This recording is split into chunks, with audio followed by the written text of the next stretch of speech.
हाय रई रई रई रई रई रई रई रई रई रई रई रई रई रई रई।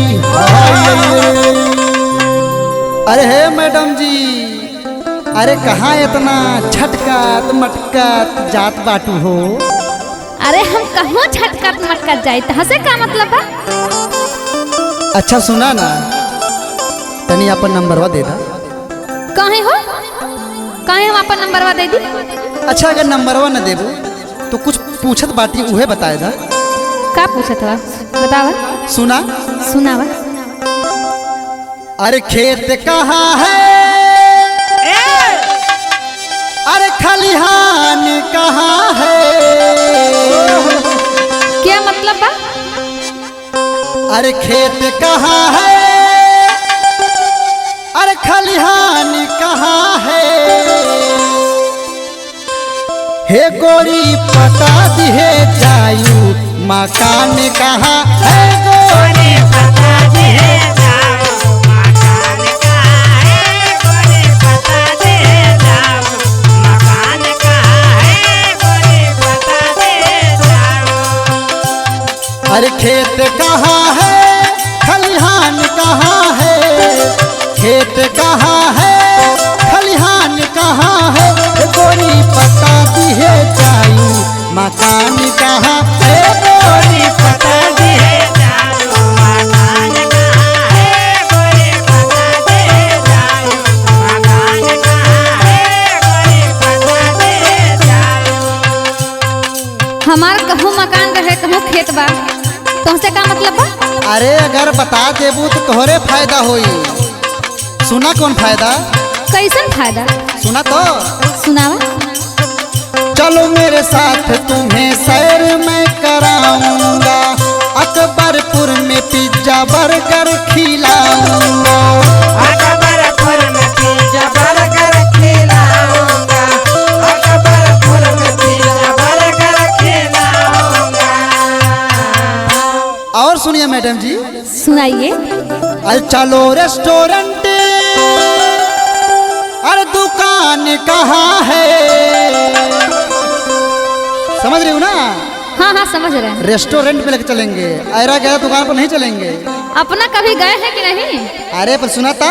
सुनावा। अरे चलो रेस्टोरेंट, अरे दुकान कहाँ है?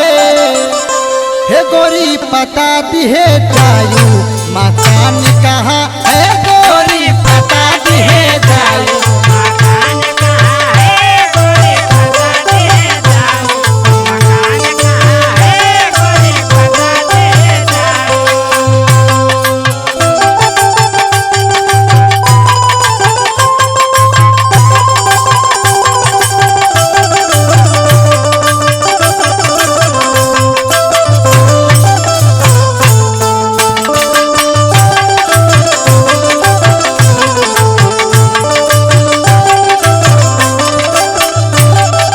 अरे हे मैडम जी, अरे हमारे साथ रहोगी ना तो बहुत बड़ा बड़ा फायदा मिलेगा।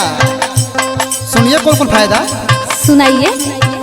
मुझसे प्यार कर लो आईफोन दिला दूंगा, 300 वाला मैं रिचार्ज भी करवा दूंगा। दिल सवाल मैं रिचार्ज भी करवा दूंगा, दिल सवाल मैं रिचार्ज भी करवा दूंगा। अरे पहले जो है कीपैड वाला फोन चलावत है, पहले अपन ओका बदलला। अरे कीपैड ना देखा, अभी तू हमार जलवा कहाँ देखत बाटू? सुना था। सुनावा। अरे नजर तो मिलाओ, और तुम्हारा ध्यान कहाँ है? अरे नजर तो मिलाओ, और तुम्हारा ध्यान कहाँ है?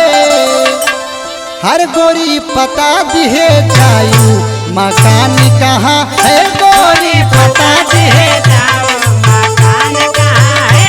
गोरी पता दिहे जाओ मकान कहाँ है? गोरी पता दिहे जाओ।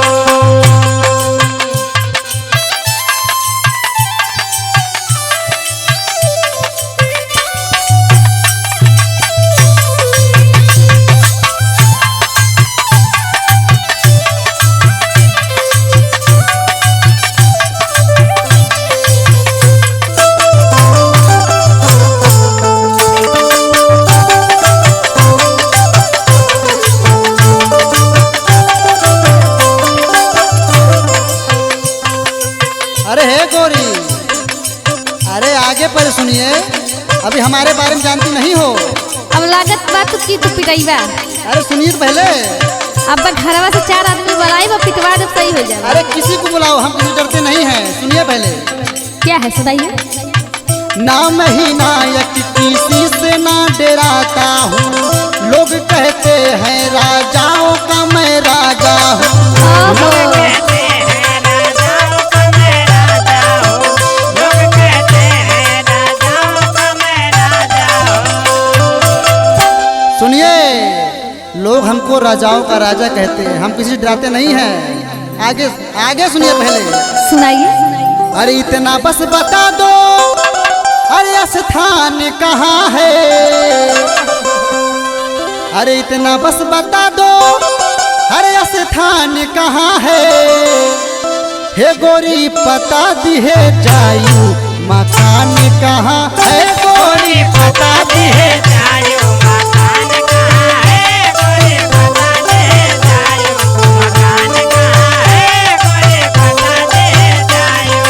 खेत कहाँ है, खलिहान कहाँ है। खेत कहाँ है, खलिहान कहाँ है। हे गोरी पता दी है जायू मकान कहाँ है। गोरी पता दे जायो मकान कहाँ है, गोरे पता दे जायो मकान कहाँ है, गोरे पता दे जायो मकान कहाँ है, गोरे पता दे जायो। अरे हे मैडम जी भागो जनी तनी बता के जाहो। भाग कैसे चला जा।